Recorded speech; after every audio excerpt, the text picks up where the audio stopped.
Nous sommes le vendredi 19 septembre, nouvelle édition du journal de la rédaction de TV Fil 78. Le point sur l'actualité du jour et comme chaque fin de semaine, l'essentiel de ce qu'il faut retenir. Découvrir le centre des monuments nationaux du Panthéon à la basilique cathédrale de Saint-Denis au Fabulis. C'est un jeu vidéo en ligne qui vous permettra de découvrir la richesse du patrimoine français. Le développement a été porté notamment par l'université de Versailles-Saint-Quentin. Invité du journal Edwige Lelièvre, chef du projet. Jérôme Guedj, nouveau président de l'Office HLM au Pivois, fait sa rentrée. Il n'hésite pas à attaquer pour manque d'implication au sein du conseil d'administration les conseils généraux du Val d'Oise et des Yvelines. Le Pivois, premier bailleur social public en région parisienne, avec un parc de 50 000 logements. De la forte mobilisation des notaires contre la déréglementation de leur profession à la semaine de la mobilité, en passant aussi par les 60 ans du début des événements en Algérie. Nous reviendrons aussi sur les principales informations développées sur notre antenne depuis lundi. La ville de La Verrière organise ce soir un conseil municipal extraordinaire et une réunion publique pour exposer la situation à ses habitants. Une partie de la commune ne répond en effet plus aux critères de l'État pour prétendre au classement en zone géographique prioritaire. Un classement qui permet d'obtenir des subventions. Le maire a par ailleurs interpellé le gouvernement sur ce sujet. La séance de ce conseil extraordinaire débutera à 19 h ce vendredi soir à l'hôtel de ville. Politique toujours, et nous restons sur ce secteur de la 11e circonscription des Yvelines avec son député Jean-Philippe Mallet. Il est en ligne avec nous. Bonjour à vous. Oui, bonjour. Bonjour Jean-Philippe Mallet. Dans une dizaine de jours, vous allez céder votre place à l'Assemblée à Benoît Hamon puisque vous êtes son suppléant et qu'il a à présent quitté le gouvernement. Mais en tout cas, c'est vous qui avez dû prendre part au vote de confiance ou non au nouveau gouvernement Valls, deuxième gouvernement de ce quinquennat pour Manuel Valls. Qu'avez-vous voté? Avez-vous voté ou non la confiance, vous qui avez toujours été plutôt critique envers les actions de François Hollande? J'ai voté la confiance. J'ai voté la confiance comme je l'avais fait pour le gouvernement Valls 1. J'ai toujours, alors que j'ai été député pendant 2 ans, dans la mesure où Benoît Hamon avait été appelé au gouvernement, j'ai toujours à la fois voté les textes budgétaires et voté la confiance. Donc j'ai toujours inscrit mon action dans la loyauté au gouvernement et à l'action de François Hollande, mais je n'ai jamais hésité à dire, lorsqu'il y avait des projets de loi qui nous étaient proposés, à dire mes désaccords, mes propositions. Ça me semble être le minimum pour un député. C'est le travail du député que d'amender. Mais vous ne considérez pas aujourd'hui, vous ne considérez pas que vous êtes un frondeur? Vous ne diriez pas ça? Vous n'êtes pas un frondeur au sein du Parti socialiste? Moi, je n'aime pas tellement le terme de frondeur. Vous voyez, il y a un économiste de très haut vol qui s'appelle Alain Muet. C'est un grand économiste qui a été le président de l'association française des professeurs de sciences économiques, qui est député socialiste. Bien. Il a régulièrement dans des articles et des revues spécialisées en économie indiqué pourquoi cette politique uniquement de l'offre n'était pas très bonne, avait des effets pervers. Bien, il a donc eu un regard critique sur ce que l'on appelle cette politique de l'offre. Bien, eh bien, il a voté la confiance. Il a aussi voté la confiance. Donc vous avez un certain nombre de députés qui n'ont jamais hésité à dire les choses au gouvernement, mais qui sont aussi loyaux et qui ne veulent pas rajouter une crise institutionnelle ou politique à une difficulté, à une situation, un contexte, un climat déjà bien lourd. Mais ceci dit, la majorité à l'Assemblée est plutôt courte pour Manuel Valls, 269 voix pour, contre 306 en avril dernier lors du premier vote à son premier gouvernement. C'est suffisant pour gouverner sereinement? Oui, bien sûr. Alors vous me direz que c'est une majorité relative, mais moi je suis convaincu que de toute façon le gouvernement, le président de la République, l'exécutif trouveront toujours une majorité de députés socialistes pour voter les textes budgétaires, ce qui est l'essentiel, et la confiance. Donc il y a à la fois cette grande responsabilité vraiment des députés socialistes, mais qui n'hésitent jamais à dire des choses sur ce projet de loi. Sinon, à quoi bon avoir 577 députés si c'est pour avoir des députés uniquement godillots? On pourrait très bien. Mais ceci dit, la conférence de presse hier. La conférence de presse hier de François Hollande, son discours, ça vous a rassuré par rapport à vos positions? Vous avez le sentiment d'avoir été entendu? On n'a pas l'impression qu'il y ait non plus d'inflexion prévue dans la politique du gouvernement. Oui, tout à fait. De toute façon, effectivement, le président de la République, qui a d'ailleurs été très, très digne, honnêtement, qui a vraiment, me semble-t-il, fait une prestation de qualité, empreinte de gravité, a clairement réaffirmé son cap, son orientation, l'orientation de sa politique économique. Bien, bah, écoutez, moi j'en prends acte. Hein, on peut et on le dit en interne, être en désaccord, hein, mais ça, une fois de plus, ça ne m'a pas empêché, à quelques jours d'ailleurs, de mon départ du Palais Bourbon, de voter la confiance. Merci Jean-Philippe Mallet d'avoir été en ligne avec nous. Vous Merci siégez encore à l'Assemblée, vous le disiez, pour quelques jours avant le retour de Benoît Hamon sur les bancs de l'Assemblée. Merci à vous. Merci, M. Richy. L'Aupivois, plus important bailleur social public de la région, a un nouveau président. Après le départ de Romain Colas, devenu député, c'est Jérôme Guedj qui est à la tête de l'instance. Et pour sa rentrée, il n'hésite pas à tacler les élus des conseils généraux des Yvelines et du Val d'Oise qui, malgré leurs obligations, ne siègent plus au sein du conseil d'administration de l'Aupivois. Donc, il évoque dérives de gestion et situations catastrophiques. Catherine Zulato. Jérôme Guedj a démarré sa conférence de presse avec une demi-heure de retard. La raison, un conseil d'administration qui a duré plus longtemps que prévu. Mais une fois assis, le nouveau président de l'Aupivois va vite et ne mâche pas ses mots. Il attaque bille en tête ses partenaires du Val d'Oise et des Yvelines qui, selon lui, font la politique de la chaise vide. Oui, moi j'ai été frappé et heurté de voir des élus du Conseil général du 78 et du Conseil général du Val d'Oise qui, depuis 2 ans, refusent de siéger au conseil d'administration de l'Aupivois. Ils y ont leur place, mais depuis 2 ans, ils n'ont pas désigné leurs représentants. Ça atteste d'une forme de désinvolture. Une désinvolture, comme dit Jérôme Guedj, qui peut peut-être s'expliquer par la situation financière de l'Office, 1 milliard d'euros de dette. Oui, l'endettement a progressé à l'Aupivois, mais précisément parce que nous avons construit plus de logements, avec ce chiffre exceptionnel de 1143 logements en 2013. Mais l'endettement est soutenable, financé par les loyers, et les annuités de remboursement que nous avons sont en dessous de la moyenne nationale pour le même ratio des offices HLM. Des élus des Yvelines et du Val d'Oise ont d'ailleurs dénoncé des dérives de gestion. Jérôme Guedj fait toutefois fi de ces critiques pour annoncer un chiffre, 600. C'est le nombre de logements qui seront construits en 2014 et 2015. Pour rappel, en 2008, l'Office avait livré 28 logements et 1147 en 2013. L'Aupivois, ce sont 50 000 logements en Ile-de-France, dont 16 000 dans les Yvelines. L'invité du journal à présent de ce 19 septembre, Edwige Lelièvre, bienvenue. Bonjour. Merci. Maître de conférence à l'Université de Versailles-Saint-Quentin en Yvelines, rattaché au Centre d'histoire culturelle des sociétés contemporaines. Vous travaillez à la valorisation patrimoniale à travers le jeu et la création numérique. On va donc parler de jeux vidéo avec vous. Le projet qui vient de se terminer, c'est Ostia Fabulis. Au Fabulis pour les initiés. C'est un jeu vidéo, mais pas uniquement. Est-ce que vous pouvez nous représenter un petit peu ce concept, ce projet ? Alors, c'est un jeu vidéo et c'est aussi un projet de recherche. Donc, c'est un jeu vraiment expérimental. On peut dire aussi indépendant, puisqu'on n'a pas d'éditeur. Il est gratuit, il est accessible au public, du coup, en version finale depuis hier. C'est un jeu dans lequel les joueurs sont amenés à explorer les monuments du Centre des monuments nationaux. Il y en a 19, ça fait 110 lieux, donc c'est vraiment très grand.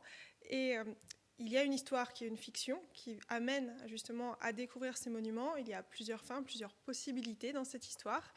Et disons que c'est quelque chose qui est un hybride, on va dire, entre les point and click, donc les jeux d'aventure, les jeux d'énigmes, et les MMORPG, les jeux en ligne multijoueurs, multi-utilisateurs. Pour ceux qui veulent le télécharger, il faut ensuite être connecté pour jouer en permanence et pouvoir échanger, parce que c'est là le principe, être en communication avec les autres joueurs. Tout à fait. Alors, il est déjà téléchargeable donc, gratuitement sur ofabulis.fr. Vous pouvez jouer sur Mac et sur PC, bientôt aussi sur tablette. Effectivement, il faut une connexion Internet. Ça, par contre, on ne peut rien faire sans, puisque le jeu est multijoueur, persistant, et donc il favorise le jeu en groupe. Vous disiez c'est un projet de recherche. Quel est l'objet de cette recherche ? Alors, il y en a plusieurs. Une des objectifs, c'est évidemment de vérifier que le jeu vidéo en ligne peut être un outil intéressant pour la valorisation du patrimoine. Un autre objet, c'est d'étudier le fonctionnement des communautés virtuelles. Ensuite, je cherche aussi à voir si ce type d'espace qu'on a créé avec un mélange de photos et de personnages en 3D est efficace pour l'immersion. par exemple, et peut-être après on va voir dans les monuments si ça a un impact sur la visite, à la fois sur le nombre de visites et sur la façon dont les gens visitent les monuments. Ça peut permettre aux gens de venir découvrir Panthéon, Château de Vincennes, Château de Maisons-Laffitte, tout ça, ce sont des lieux qui sont représentés et qui sont modélisés exactement, au pixel près, au détail près. Alors effectivement, on a donc 19 monuments. En Ile-de-France et dans les Yvelines, on a le Château de Maison-Laffitte et la Villa Savoie. Mais on a aussi toute la France, puisqu'on a le Mont-Saint-Michel, bien sûr, le Château d'If, le Château d'Azel-Rideau, la forteresse de Mont-Dauphin. Alors, ils ont été faits à partir de photos, qui sont donc des travaux exactement, enfin très précis. Hein. On les a réalisés avec des spécialistes. Et à partir de ça, on les a recréés en 3D, mais de manière assez simplifiée pour le coup, ce qui permet que ce soit suffisamment fluide et d'accueillir jusqu'à 30 joueurs en simultané à l'écran. Le développement du jeu vous a pris combien de temps? Alors, on a commencé mi-février, on a livré une première version en bêta-test pour Futur en scène en juin, et donc aujourd'hui nous sommes en septembre, je vous laisse faire le calcul. Ça s'est fait assez rapidement finalement? Tout à fait, ça a été assez rapide. Ça reste un projet expérimental, on ne peut pas comparer avec des projets à 20 millions d'euros bien sûr, mais oui, ça s'est fait assez vite. Les retours que vous avez pour l'instant, le téléchargement du jeu? Alors, est-ce que les joueurs adhèrent? Quel public vous visez aussi? Alors, on vise les 18-30 ans. Ça, c'est ce qu'on vise. Et on commence à avoir effectivement des premiers retours. Alors, les joueurs adhèrent, mais c'est assez varié. Et finalement, on n'a pas que des 18-30 ans. On a pu voir assez récemment qu'il y a aussi des familles qui s'y mettent. On a vu des ados de 15 ans adorer le jeu. Ils s'y sont mis, mais ils s'est trouvé ça un peu dur parce que le jeu c'est conçu pour des adultes. Du coup, ils ont engrainé leurs parents, leurs petits frères. Et ça fait qu'il y a aussi des familles qui jouent. Aujourd'hui, pour faire découvrir le patrimoine, justement, il faut mélanger art numérique, jeux vidéo, sciences de l'information, de la communication. C'est une piste. C'est une piste notamment pour effectivement les 18-30 ans qui n'y vont pas. Puisque les gens y vont quand ils sont en contrat et forcés, quand ils sont enfants, par les enseignants, par les parents. Après, ils arrêtent et ils y retournent quand à nouveau ils ont des enfants et qu'ils les emmènent. Et du coup, cette cible-là, qui pour le coup s'intéresse beaucoup au numérique et aux jeux vidéo, mais pas trop aux monuments, ça peut être une bonne méthode. En tout cas, c'est ce qu'on essaye de voir ici. Ensuite, de les emmener directement, de les amener à visiter ces lieux. Il y a une implication des monuments historiques sur ce jeu, justement, pour ensuite se dire ça peut permettre de faire venir des gens, venir voir. Ah oui, énormément. En fait, on était 3 partenaires sur le projet, donc l'Université de Versailles-Saint-Quentin, le Centre des Monuments Nationaux et Emissive, une PME qui a fait une grosse partie du développement. Et donc le Centre des Monuments Nationaux nous ont déjà permis de tourner dans ces lieux magiques. Les agents du centre ont pour certains accepté d'être filmés, donc ils font partie du jeu, on peut les retrouver dans des vidéos interactives. Et puis aussi, ils m'ont beaucoup aidé à écrire le scénario.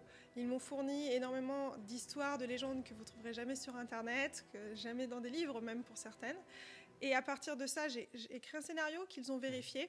Pareil pour les quêtes et les énigmes, de façon à ce que ce soit, même si c'est une fiction, la trame principale, très sérieux. Il faut que ça reste cohérent, même si tout n'est pas historiquement véridique dans le jeu. Si tout est historiquement véridique, il y a aussi des vraies légendes. D'accord. Si je me permettre. Des vraies légendes. Ça a coûté cher à développer. Il y a eu un vrai investissement financier aussi, parce que le but, ça ne va pas être de le rentabiliser. Tout ça est gratuit pour le téléchargement pour les joueurs. Alors, ça peut être rentabilisé par les entrées dans les monuments quand même, mais ce n'est pas un énorme budget. Pour un jeu vidéo de ce type-là, c'est vraiment très petit, puisque le jeu a coûté 90 000 €. Donc, 30 000 € du Centre des Monuments Nationaux, 60 000 € de la région Île-de-France. À titre comparatif, un jeu vidéo du même registre, mais développé par une société privée? C'est 20 millions. C'est 20 millions. Et vous arrivez à faire avec toutes les contraintes? Alors évidemment, on n'arrive pas tout à fait au même niveau de finition qu'un jeu à 20 millions, ça c'est pas possible. Et notamment, on a dû trouver des petites astuces, et notamment les décors qui sont faits à partir de photos. Évidemment, s'il avait fallu refaire le Mont-Saint-Michel en 3D, c'était plus cher. Donc, ça aurait été aussi beaucoup plus long et mobiliser encore plus d'acteurs autour de ce projet de recherche. Le jeu est téléchargeable si vous voulez aller l'essayer dès à présent. Vous allez continuer votre travail puisque vous allez regarder comment il va évoluer, comment il va vivre à présent ce jeu, puisque, on le rappelle, c'est en ligne et la communauté est appelée à grandir et à échanger entre elles. Tout à fait. Donc il va y avoir, moi je suis chercheur en information et communication, donc il va y avoir toute une étude utilisateur, à la fois avec les données du jeu, à partir de sondages qu'on va proposer aux joueurs, des questionnaires un peu plus précis, mais on va aussi continuer de faire évoluer le jeu par rapport à ces retours. Et parce qu'aussi les jeux en ligne fonctionnent comme ça. En fait, même les jeux professionnels à 20 millions d'euros, vous allez avoir des patchs très réguliers et on va garder ce modèle-là. On va essayer d'améliorer le jeu tout au long de l'année. Donc des mises à jour assez régulières dès qu'il y a un retour qui sera fait par les utilisateurs. Voilà. Au Fabulis, disponible dès à présent. C'est une bonne idée pour découvrir le patrimoine. Ce sont les journées du patrimoine ce week-end. Si vous n'avez pas l'occasion de sortir de chez vous, vous pourrez en tout cas essayer le jeu. Merci d'être venu nous parler de ce projet qui est aujourd'hui disponible en téléchargement sur Internet. Merci à vous. Merci beaucoup.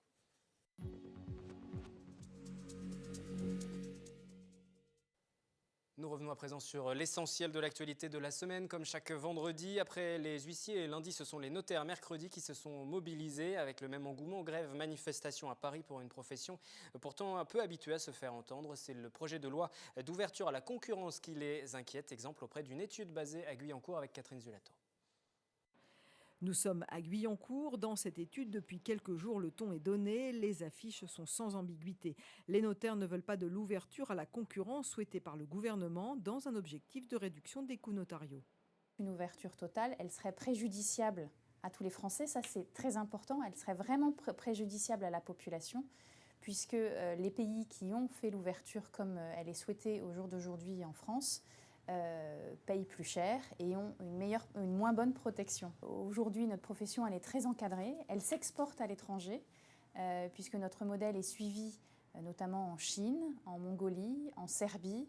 Le modèle de droit que nous avons s'exporte très bien et on ne voit pas pourquoi il faudrait le modifier aujourd'hui.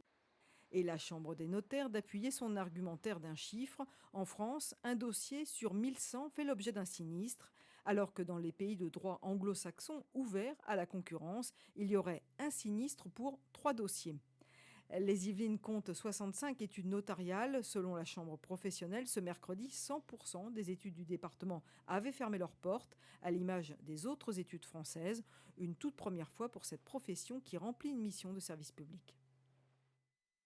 La guerre d'Algérie, un conflit débuté voici 60 ans. 5 novembre 1954, le gouvernement français envoie des renforts militaires après le déclenchement d'une rébellion armée. Une guerre d'indépendance et de décolonisation doublée d'une guerre civile avant les accords d'Évian du 18 mars 62. Des appelés de France partent sur place. Ils découvrent l'horreur du conflit mais aussi la torture. La ville de Manille-les-Hameaux est très impliquée dans le devoir de mémoire et elle a commandé récemment auprès de l'auteur Anne-Sophie Chilard un ouvrage de témoignages. 21 habitants de la commune, tous appelés d'Algérie, reviennent sur ces moments qui ont changé leur vie. Anne-Sophie Chilard qui était en plateau cette semaine, voici quelques extraits de son intervention. Certains acteurs ont refusé, quand le projet a été proposé par la mairie, de témoigner. Ceux qui ont accepté de témoigner l'ont fait vraiment avec une grande sincérité que je tiens à souligner ici. Mais c'était toujours douloureux et compliqué. Certains parlaient pour la première fois.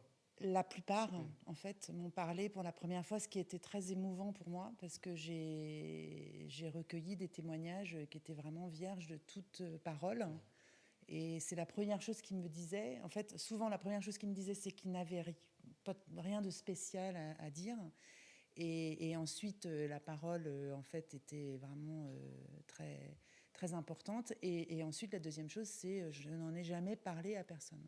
Vous avez le sentiment d'avoir fait un travail de psychanalyse, peut-être, avec eux ? Alors, un peu, effectivement, parce qu'en plus, ça devait être un rôle particulier, de recueillir leurs témoignages et en même temps s'y prêtait. d'être Toutes ces rencontres se sont faites, pour la plupart, à la Maison des Bonheurs, à Manille-les-Hameaux. Certaines chez les personnes elles-mêmes, mais souvent à la Maison des Bonheurs. Et effectivement, j'avais un peu l'impression, quand on fermait la porte, on était deux. Et au bout d'une heure et demie, parfois 2 heures, quand j'ouvrais la porte, vraiment, il y avait un gros travail psychologique qui s'était fait pour la personne qui témoignait. Et pour moi, c'était recevoir une émotion très forte. Parmi les témoignages compilés dans l'ouvrage Guerre d'Algérie, 50 ans pour défaire mon pactage, celui de Jean Girard, incorporé en juillet 1958 à 20 ans. Il était en Kabylie, à Tamda, près de Tizi Ouzou. Nous sommes aussi allés le rencontrer. Je suis monsieur Girard Jean, j'ai 77 ans. J'ai été appelé en juillet 1958. J'ai reçu mon ordre de mission pour partir en Algérie. On a été vite mis à la réalité. Une fois qu'on était à Alger, on a pris la Micheline pour nous rapatrier à Tizi Ouzou, et puis en cours de route, on s'est fait attaquer.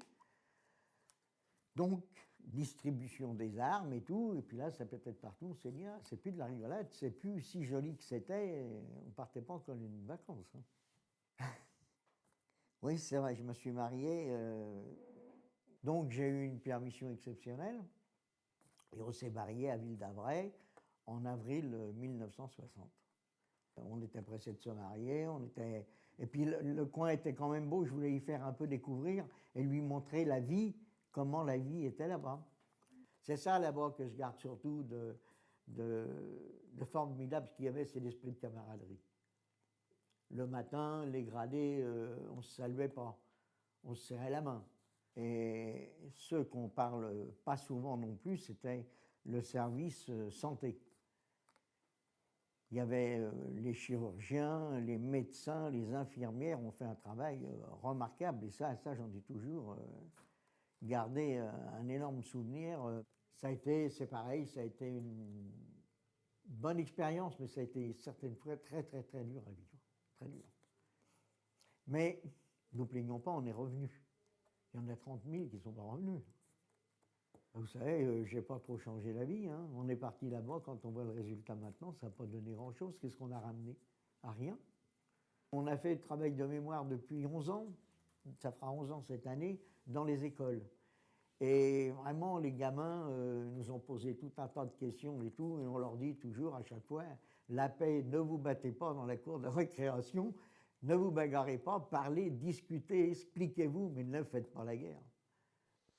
Autre sujet, au square Gérard-Philippe à Trappes, c'est l'agacement. Nous en avons aussi parlé cette semaine. Les habitants se disent excédés par leurs conditions de vie. Eau stagnante, odeur nauséabonde serait fréquente. En début de semaine, un habitant a trouvé un rat. Les locataires interpellent l'office HLM qui dit ne pas avoir été averti de l'ampleur du problème. Une intervention est néanmoins en cours. Reportage en intégralité sur le www.tvfil78.com. La semaine de la mobilité se déroule en ce moment à Saint-Quentin en Yvelines avec ce samedi des animations devant le Vélodrome à Montigny-le-Bretonneux et en parallèle de ce rendez-vous, une opération que vous avez découvert mardi sur notre antenne, une opération baptisée 2 semaines sans ma voiture. Vélo, transport en commun, à chacun sa méthode. Plusieurs salariés du secteur tentent de laisser leur voiture, leur véhicule au garage. Claire Cambier. Allez, c'est parti. La journée commence pour Céline Petit et ses enfants. Et pour se rendre à l'école, c'est trottinette ou vélo. Car la jeune maman s'est lancée un défi, 2 semaines sans voiture. Un challenge proposé par la communauté d'agglomération de Saint-Quentin en Yvelines pour célébrer la semaine de la mobilité. Allez, ciao, ciao. Première étape réussie, même s'il a fallu un peu s'adapter sur le trajet. C'est vrai que le vélo, quand il y a un petit peu de monde, il faut faire attention, il y a des enfants, donc il ne faut pas trop pédaler, quoi. Cette ingénieure informatique va maintenant pousser jusqu'à Guyancourt pour rejoindre son bureau. Elle a choisi de passer par la base de loisirs de Saint-Quentin en Yvelines, un moyen de profiter du paysage et d'éviter le trafic, et elle ne le regrette pas. Ce matin, j'ai mis 30 minutes et je pense que ça valait le coup parce que j'ai vu les bouchons sur la Nationale 10, c'est l'itinéraire que je prends d'habitude. Et bon, c'est peut-être pas vrai tous les jours, mais ce matin, ça valait vraiment le coup. En plus, il faisait beau. Je pense que j'aurais mis bien 40 minutes en voiture. Son mode de transport alternatif, le vélo électrique, est proposé à la location par sa société, le Crédit Agricole SA. Mais pour cette semaine de défi, c'est la communauté d'agglomération qui finance. À Manille-les-Hameaux, nous retrouvons un autre volontaire. Jean-Pierre Schweitzer est responsable du développement durable chez Hilti. C'est donc tout naturellement qu'il a accepté le défi. C'est pas facile de changer d'habitude. Donc le fait de l'opportunité de ce défi me permet d'essayer quelque chose de nouveau. Pour son premier jour, il a choisi le covoiturage, mais durant ces 2 semaines, il souhaite également tester le transport en commun. Grâce à l'application mobile WazeUp spécialisée dans le covoiturage domicile-travail, il a trouvé une personne qui fait le même trajet que lui. C'est lui. Vassim, salarié chez Renault, a inscrit son passager via l'application. C'est bon là. Après, quand on arrive, je le dépose. Voilà. C'est vraiment très simple. Comme Céline et Jean-Pierre, ils sont 8 à tenter l'expérience pendant 2 semaines. Le journal se referme pour ce vendredi et pour cette semaine. Toute l'actualité locale est à suivre sur Internet, sur notre site. Je vous retrouve en tout cas lundi 18h pour une nouvelle édition. Et dimanche, dès 19h30, vous découvrirez le premier numéro de Café Politique, nouveau rendez-vous bimensuel sur TV Fil pour mieux connaître le parcours de vos élus, mais aussi évoquer avec eux les principaux dossiers qui les occupent. Je recevrai pour cette première Michel Laugier, maire de Montigny-le-Bretonneux, président de la communauté d'agglomération de Saint-Quentin en Yvelines. Excellent week-end.